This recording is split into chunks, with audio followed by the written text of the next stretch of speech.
Hello, and welcome to Revolutions. The final episode, Adieu, mes amis. I published the first episode of the Revolutions podcast on September the 15th, 2013. By the time that first episode aired, I had known about the show for about 2 years. I conceived of the idea while taking a class at the University of Texas, a story I told back in Appendix 1. When I did my year of grad school at Texas State, I took a course on the Mexican Revolution my first semester because I already knew what I was going to do after I graduated. My plan was to get a master's degree in public history and then go off and do this podcast about great revolutions. Instead, less than a year later, Mrs. Revolutions was offered a great job in Madison. She took it. I dropped out of grad school, and we moved north in the spring of 2013. This advanced the timeline of when I thought revolutions would happen, but revolutions was definitely happening. And when we moved, it was time for it to happen. Now, when we moved, we decided it would be okay for me to not go look for another day job. I had always had day jobs while working on the history of Rome. Advertising had entered the picture way back in 2009, but I always clung to the security of keeping a real job.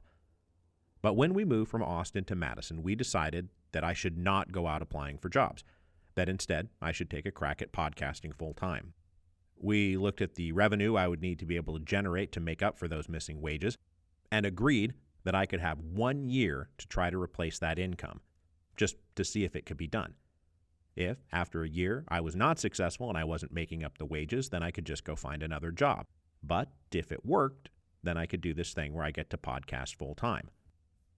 Now, this was not a small thing or an easy decision to make. Our son was just turning 1 at this point. This is not the most sensational time to decide, oh, I'm going to abandon financial security and go chase a dream.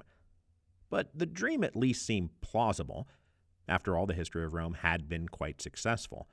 So there I was in the summer of 2013 with this utterly helpless baby bouncing in my lap, and I was just saying, well, okay, here I go. Let's go work without a net. This is a great time to be doing this. I spent the spring and summer of 2013 as a stay-at-home dad, reading voraciously about the English Revolution during nap time and in between trips to the park and the Children's Museum. Now, this was a stressful period, obviously, and full of uncertainty, but I believed I had a good idea with revolutions. Somewhere buried in the bins of my notebooks are the pages where I mapped out the original plan for all this. I knew that the threat of a sophomore slump loomed large after a successful debut. So the plan was to make this second podcast that followed up the history of Rome shorter and more limited in scope, to limit the risk of taking too large a bite and just choking. So, yes, it was all mapped out to 12 to 15 episodes on the English Revolution, then the American and French and Haitian revolutions, probably Simón Bolívar and Spanish America, definitely Mexico and Russia, probably Ireland, Cuba definitely, then Algeria and Iran. On the back of my envelope, it projected to be about 3.5 years of work. By the time it was done, I would have escaped being typecast as merely an ancient history guy, proven that I could do other periods competently, and after that, I could do whatever I wanted. But for sure, it was essential that I not follow up the history of Rome with something so epically gargantuan as the history of Rome. I did not want to spend 5 years working on the next podcast. So, sitting here, recording this final episode of Revolutions more than 9 years later, the following comparisons can be fruitfully made. The history of Rome wound up being 189 total episodes. Revolutions is winding up at 342. I have written and produced 342 episodes of Revolutions, including the episode you're listening to right now. That is 322 normal episodes plus 20 supplementals. Now, the history of Rome clocked in at roughly 74 total hours of material. That's just over 3 days. That is so much. Revolutions, we have now calculated, stands at 190 hours, which is nearly 8 full days. You could press play, come back a week later, and it would still be running. That's kind of crazy. Now, as for the word count, the final transcript of the History of Rome is about 685,000 words. The combined transcripts for Revolutions, which I should mention are offensively mismanaged even by my own dismal standards, total up to 1.5 million words. I have written 1.5 million words while doing the Revolutions podcast. So do I regret having the initial plan break down so comprehensively? I absolutely do not. It's one of the greatest things that's ever happened to me. Some of those 1.5 million words and 190 hours of content in 342 episodes are some of the best and most rewarding work I have ever done in my life. Now, the initial plan, in fact, broke down almost immediately. After publishing episode 1.1 in September of 2013, I started getting frustrated at how many things I was compressing and skipping over to squeeze my account of the English Revolution into a mere 15 episodes. And looking back, I now know the first season could have easily been 50 episodes. That's how rich and dense and complicated it all is. But I moved on to the American Revolution in early 2014, and as I did, I was doing my initial research for the French Revolution and concluded that there was no point in trying to stick to the 15-episode format. If trying to fit the English Revolution into 15 episodes was frustrating, trying to fit the French Revolution into 15 episodes would be impossible. And so I asked myself the honest question, well, what kind of life are you trying to live here? If the complexity of these historical details are what's exciting you so much, why deny yourself these most delicious fruits? I mean, after all, it is your show. Do you want to live a life where you needlessly torture yourself over rules that you yourself created? And I responded, nay, sir, I shall not live in this way. And so I did not. So in my opinion, the Revolutions podcast really begins with episode 3.1. When people ask me where they should start Revolutions, I tell them start at season 3. That's when it gets good. That's when I get good. I say that aside from a few stray references, mostly you don't need to know anything from the first 2 seasons to understand what's happening in the French Revolution. The world building begins there. The voice and groove and style of the Revolutions podcast are established in season 3. And so I uncorked 55 episodes on the French Revolution and never looked back. But now that it is time to look back, it's clear that if the Revolutions podcast really starts with episode 3.1, that it's ultimately about the long 19th century and the great revolutions that defined its trajectory. The Revolutions podcast is set between the twin pillars of 1789 and 1917, and if that's what it ultimately became, I am more than okay with that. I think it's cool as hell, honestly. I love it. Now, by the time the French Revolution series is rolling, the 1-year deadline to make the podcast work came and went. It worked. So I got to keep podcasting full time. I did not have to go get a real job. Then in March of 2015, right around the 250th episode, I got an email from a literary agent named Rachel Vogel. Ever thought about writing a book, she asks. Oh boy, have I ever, I reply. So she said, well, what do you got? And I sent her a bunch of ideas. Most of them were about the French Revolution because that's what I was in the middle of. But attached to one of the emails was an idea I had to go back to Rome and cover this one particular period of late Republican history, and she said, well, that's the one, let's do it. So we spent the spring and summer putting together a book proposal for what would become The Storm Before the Storm. So that brings us to the greatest day of my life, which I believe will remain the greatest day of my life for as long as I live. I mean, honestly, it's impossible to beat. On September the 28th, 2015, 2 things happened. First, my daughter was born. I've got 2 kids, and that's all the kids I'm ever going to have. So already here we're talking about a day of miraculous joy that is only even matched by one other day. But then, about 6 hours after she was born, I got a call from Rachel saying Public Affairs would like to buy your book. Now, this is pure insanity. I've wanted to write a book since I was a kid, so this call represents maximum lifelong wish fulfillment, and it is taking place just hours after the birth of one of my 2 children. So the idea that this day can be topped just beggars belief. When else am I going to arrive at a day that tops the combo of A, the birth of one of my two children, and B, the sale of my first book, plus a third thing of equal measure to make it the greatest day of my life? This is not going to happen. It's like somebody topping Johnny Vandermeer's record of 2 consecutive no-hitters by throwing a third consecutive no-hitter. This is not going to happen. It's an odd thing to know that you've already lived the greatest day of your life, but man, what a day that was. Now, after she was born, I took 8 weeks paternity leave and then dropped the first episode of the Haitian Revolution in December of 2015. Now, I've said this many times in many places, but Haiti was a story that transformed me.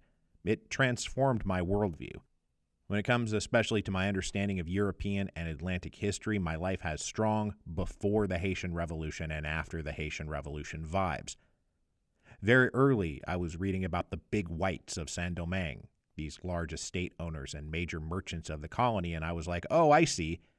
John Hancock and George Washington are big whites, aren't they? Oh, yes, they are. But writing about events in Haiti, which were so intimately connected to events in both Europe and the Americas, is when I truly recognized the vast interconnectivity of all these revolutionary events. These revolutions I was writing about were not discrete national events, but instead one big event with several different theaters. Writing about Haiti is when I finally saw the one big revolution sloshing back and forth across the Atlantic in the late 18th and early 19th centuries. I am all on board with the Great Atlantic Revolution. The Haitian Revolution is also the work I'm most proud of. White Europeans wrote the Haitian Revolution out of our history practically the moment after it happened. People just didn't talk about it, they didn't teach it. By the 20th century, it wasn't even an active act of omission, but simply one generation of scholars passing down this massive blind spot they had been told wasn't really important or worth talking about down to the next generation of scholars. But by the mid to late 20th century, this blind spot was being revealed, and historians of Haiti and the Caribbean have been pushing the Haitian Revolution back to where it belongs in our shared historical consciousness, as practically the only revolution worthy of the name. And this process is still very much unfolding, but I can report that way more people talk about the Haitian Revolution now than when I was making these episodes back in 2015 and 2016.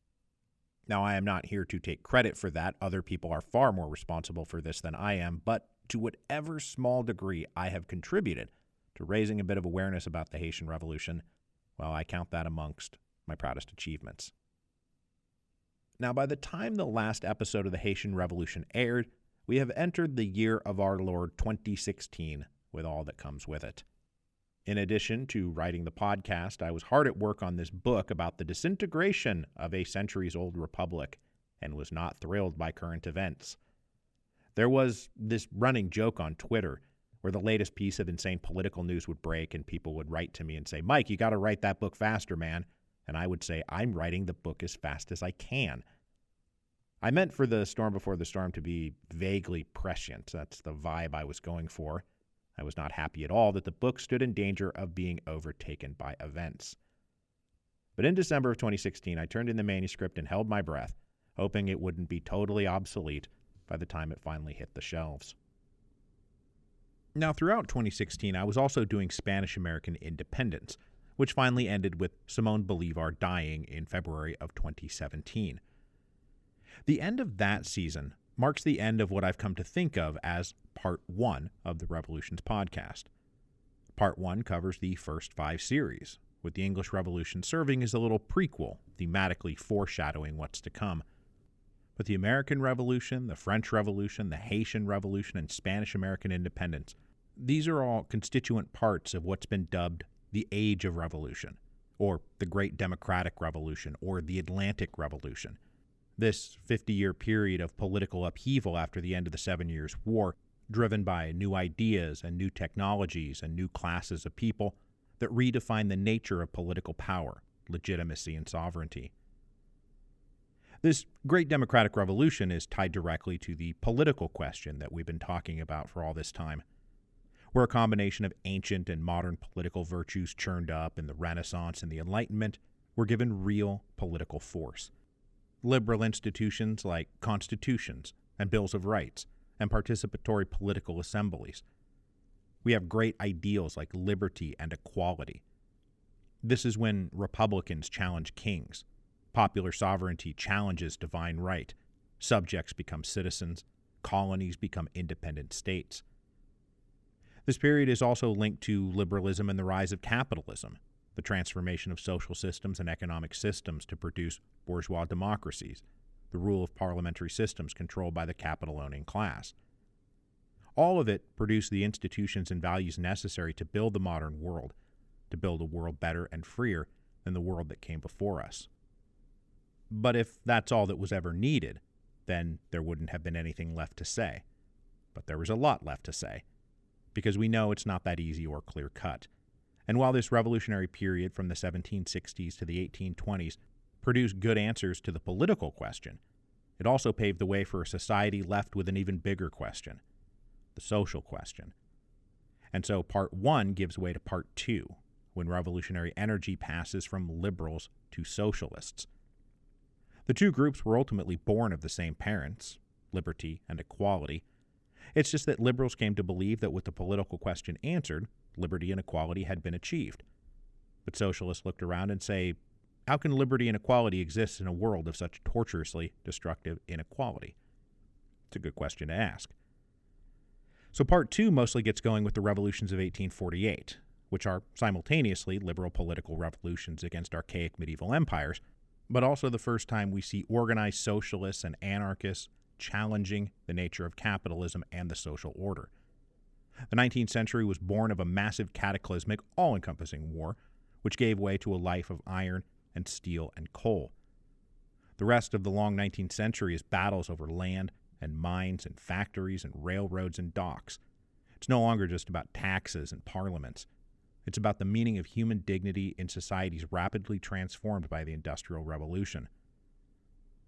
And people have often asked me how revolutions has changed my own beliefs.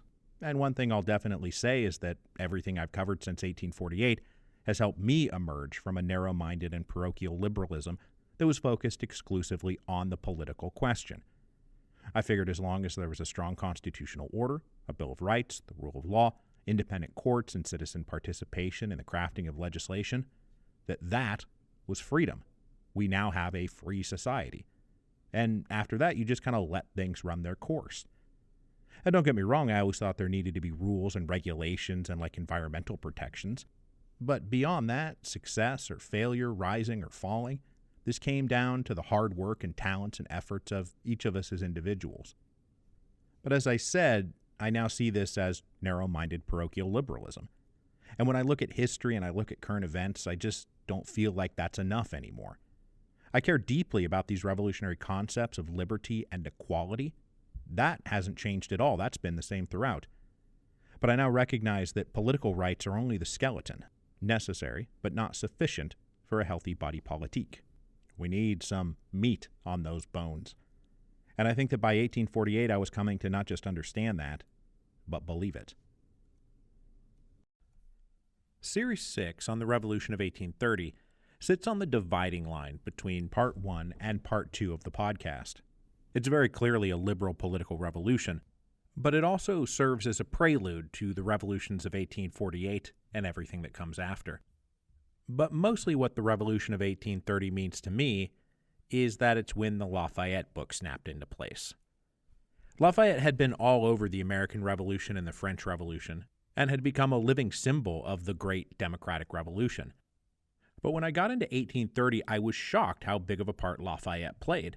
And then, as I was doing those bonus episodes on the Carbonari of the early 1820s and then the June Rebellion of 1832, I found his name popping up over and over again. So I felt like I needed to do something to mark his death in 1834. I started working up a standalone retrospective of Lafayette's life and career right at the same time I needed to think about what I'd like to do for a second book, just in case The Storm Before the Storm did well. The outline for that episode eventually turned into the book proposal for Hero of Two Worlds. In October 2017, The Storm Before the Storm came out, and y'all went ahead and put it on the bestseller list for me, for which I am eternally grateful. But the thing I remember most about this period is going out on the road for the bookstore tour, and finally meeting my fans for the first time. I'd been podcasting for more than a decade at that point, but never really met my listeners. I just worked and published things online. I didn't meet people that actually listened to the show.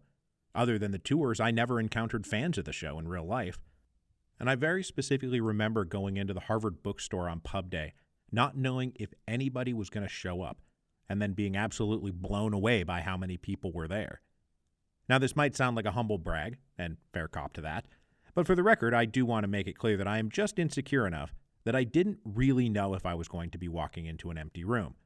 I really didn't know. And what I learned on that tour, and which has been confirmed to me on all subsequent tours, is that you people out there are the nicest, friendliest, smartest, funniest, and most considerate fan base in the world. Truly, you are. And that's not just me saying that. Wherever I go, I talk to the managers or workers after the event, and no matter where I go, they always report just how lovely everybody was, which I happen to agree with. You guys make me look so good. Now, after the success of Storm Before the Storm, we took the Lafayette pitch to the publisher. I spent a bunch of time working on this pitch. It was very detailed, as I earnestly made the case that Lafayette deserved a biography covering his whole life.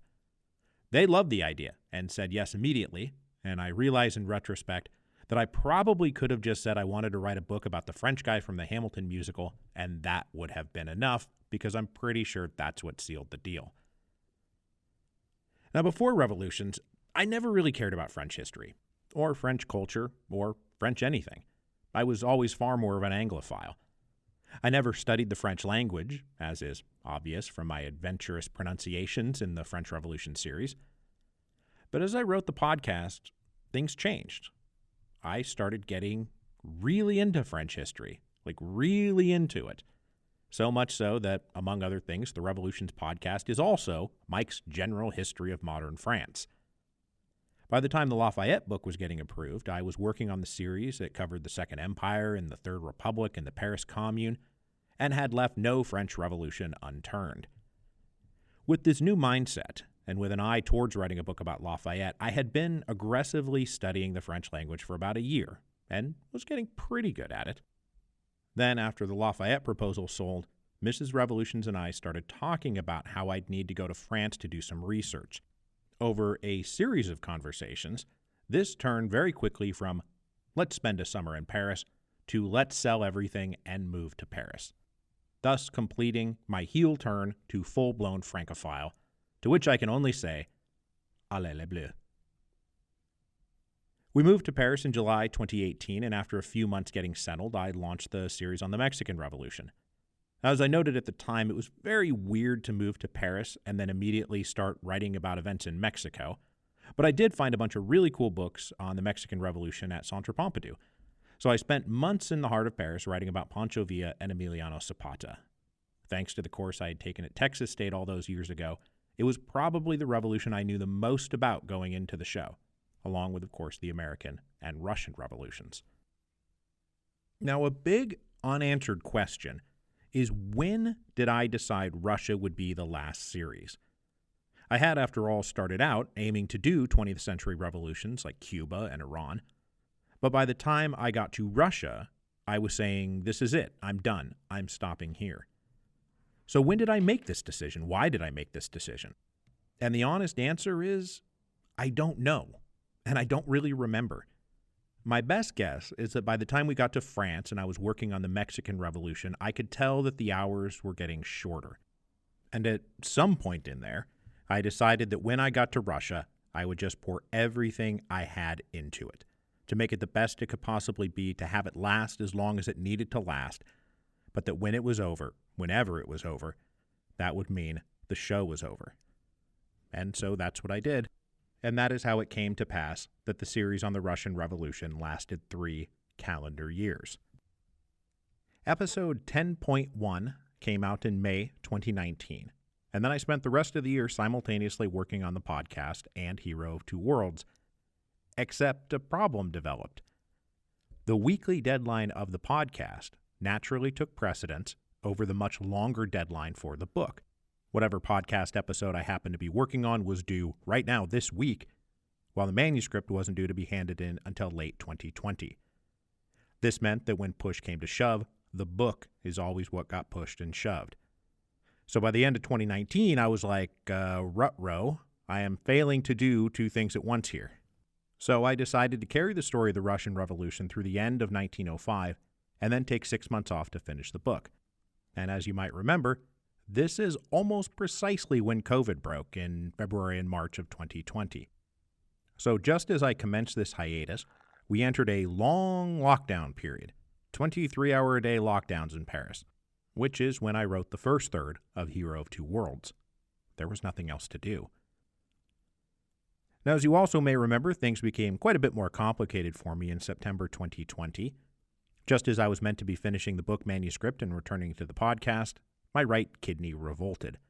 It produced stones so large they could not be passed and I needed surgery. Also, the manuscript wasn't done yet.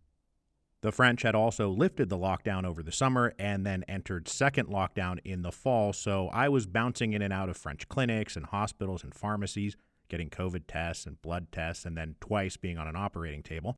It was all quite grueling, to be honest. It was not until December 2020 that I emerged from this ordeal, manuscript finished, and my health mostly restored. If you ever want to relive the fine details of all this, go check out the episode, What Happened? But that turned out not to be the end of it. Round about late February or early March 2021, my other kidney revolted. Same deal, stones too big to pass. Only this time we had the added complication that we had plane tickets booked to return to the United States set for April 18th. This was quite an immovable date on the calendar. And unfortunately, I found it impossible to convey to people how much it would not work for my initial consultation to be set just a week before I left the country for good. I was, in the end, saved by the father of my daughter's best friend, who was a hand surgeon at a hospital, and he heard about my plight, popped in to see his friend the urologist, who just set me up on his schedule outside of all normal channels. This, I have been led to believe, is a very French experience. A million bureaucratic rules and procedures that don't matter if you know somebody. But even here, it was absolutely down to the wire. 48 hours before I was set to board an airplane to depart France for good, I was heading into a French operating room for my final procedure. This was quite a stressful weekend, let me tell you. But there were no complications. I got fixed, we got on the plane 2 days later, and flew home. Our 3 years in France lasted forever and went by in the blink of an eye. I'd say more about it here, but on my way out the door, I dropped an episode called The Streets of Paris, which sums up my experience far more poetically than I'd be able to muster here. After we got back to the States in April of 2021, it was all downhill. The second half of the Russia series was well underway and aiming towards 1917 and beyond, and then in August of 2021, Hero of Two Worlds came out. It was another great success thanks to all of you out there, and the thing I'm proudest of is that you all heeded the call to throw sales to your local indie bookstores, not the website that shall not be named. So Hero of Two Worlds debuted at number 1 on the bestseller list for the Booksellers Association of America, which covers all those independent bookstores. That news was very sweet. But since we were still in COVID as an acute emergency, all plans for a live tour were canceled, and instead I did what felt like about a bajillion Zoom interviews through the end of the year. I spent the first half of 2022 finally bringing the Russia series to a close, more than 3 years and 103 episodes later, pretty close to what the entire Revolutions podcast was originally supposed to be. And I think back on that guy sitting there with a 1-year-old on his lap in 2013, not knowing if any of this was going to work out or not. And while I'd like to go back and tell him, relax, man, it's all going to work out, he's going to figure it out for himself eventually. Why ruin the surprise? It is, after all, a pretty good one. It worked. It all worked. That brings us to the final phase of the Revolutions podcast. And while it maybe would have been nice to drift easily into retirement, we elected instead for an insanely tumultuous final few months. I don't need to remind you of what this was all about because it just happened. But the paperback for Hero of Two Worlds came out in August of 2022, and I hit the road for a long overdue live book tour. This tour took me through 14 cities in 18 days in September, and then transitioned into 6 more cities in October for the monologue shows. All the while, I was writing up the final appendices. I traveled everywhere with my microphone. I recorded 1 episode in a hotel in Denver, another in a hotel in New Orleans, another in a hotel in Austin. The tour was exhilarating and exhausting. But now I'm home. The final appendix was published last week, and this final episode is almost done. Podcasting has changed a lot since I started Revolutions. They definitely hit the mainstream long after I started the show. Back when I was doing the history of Rome, and even in the early days of Revolutions, I would tell people what I do, and they would say, "Oh, what's a podcast?" And I would have to explain it to them. It's like an on-demand radio show. But then, as I continued on with Revolutions, I got to a point where I would say, "Oh, I do a podcast," and people would get excited and say, "Oh, I've heard of podcasts. Those are really cool. What's yours about?" Of course, these days we've hit the stage where I hesitate to tell people that I'm a podcaster because people will say, "Oh, podcasts, everybody's got a podcast." And when I look ahead to the future, one of my goals in life is to still be podcasting at the point when the response becomes, "Podcast? People are still podcasting?" And I will say, "Yes, I am." So, does that mean there's going to be another podcast? Well, yes, of course there's going to be another podcast. Over the course of my many travels and many conversations, there is one topic that far outstrips all the others. That is the question of, what am I going to do next? Mike, what are you going to do next? Please tell us what the next podcast is going to be. And I've always laughed and said, yes, there's going to be another podcast, but no, I'm not telling you what it's going to be. I'm keeping that a secret. Well, the time for keeping secrets is over. It's time to tell you what I'm going to be up to next, because it is in fact all lined up. For a while now, the great writer, historian, and presidential biographer Alexis Coe and I have had a little mutual appreciation society thing going. A few months ago, she asked what I was doing after Revolutions, and I said I had some notions, but nothing seemed to be fitting exactly right. So we got to talking, and we got to talking about working together, and we hit upon a very simple idea. The simplest idea in the world, really. We both love history. We both love books. We both love history books. We love talking about history books. We love writing history books. And so we are going to team up to talk about history books. This new team of Duncan and Co. is going to talk about new history books and old history books and big history books and little history books. But that's what we're going to do. We're going to start a podcast where we talk about history books. These things that are so near and dear to our hearts, and which I know are very near and dear to your hearts too. Now, as soon as we started talking about this idea, I got very excited. The idea of talking with somebody of Alexis's caliber about history books every week just seems like the best idea in the world. I, for example, absolutely have to take a break from long-form narrative history podcasting. Seriously, you guys, I need to rest that part of my brain for a while. And so a conversational show sounds absolutely wonderful. And besides, you guys haven't really heard casual conversational Mike that much. Unless you hear me on somebody else's podcast, you're getting scripted Mike all the time. I also have not really been able to read off topic for like 15 years. I have had to remain laser focused on whatever the topic of that week's show is. So I've just been reading Roman history books and books about the various revolutions I've covered for, again, like 15 years. So getting to read a variety of books on a variety of subjects is going to be a really nice change of pace. I can't wait to read books that are not about Rome or revolutions and not feel guilty about it. I am also beyond the stage in my career where I feel like I have to fight tooth and nail for my own place in the world. I feel like I've kind of carved out a place for myself in the world. And so now I would like to use that place that I've carved out to help other people who are fighting for their own place to find their place. I've spent my whole life looking up at a summit that I've been trying to reach. And now that I've kind of reached that summit, I want to look back down and help other people reach the summit too. I remember how hard it was for me in the beginning. I remember how hard it was when I published my first book. And Alexis remembers all this stuff too. And that's the last bit of this. The thought of working with somebody like Alexis Coe is thrilling. I, in fact, cannot believe that she pitched me on this idea. So there's no official start date for this. I do need to rest. But I'm not going to rest for very long. Stay subscribed to this feed, and I will let you know when the Duncan & Co. History Book Show starts up. It's going to be great. I can't wait. Well, okay, yes, technically I can wait a little bit, but it is coming. But that also means that Revolutions is ending. It is time to close this chapter of my life. It's important for stories to have endings. That way, new stories can begin. And there are so many stories left to tell. Now, I did this once before when the History of Rome ended. It was a difficult decision. It was bittersweet. But it was also the right thing to do. And just as I did with the History of Rome, I'm going to drop a little donation link into the show notes for this episode. If you've enjoyed Revolutions and are going to miss Revolutions and appreciated some of those 342 episodes and 190 hours and 1.5 million words, maybe you want to drop a couple bucks in the tip jar on your way out the door. Whatever you think is fair, I think is fair too.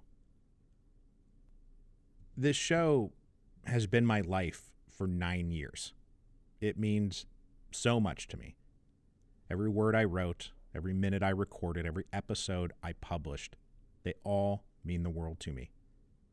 And I could not have asked for a better audience to write for. I love Revolutions very much. I love all of you very much. And so I will bid you now that fond and bittersweet adieu. But I promise that we'll see each other on the other side.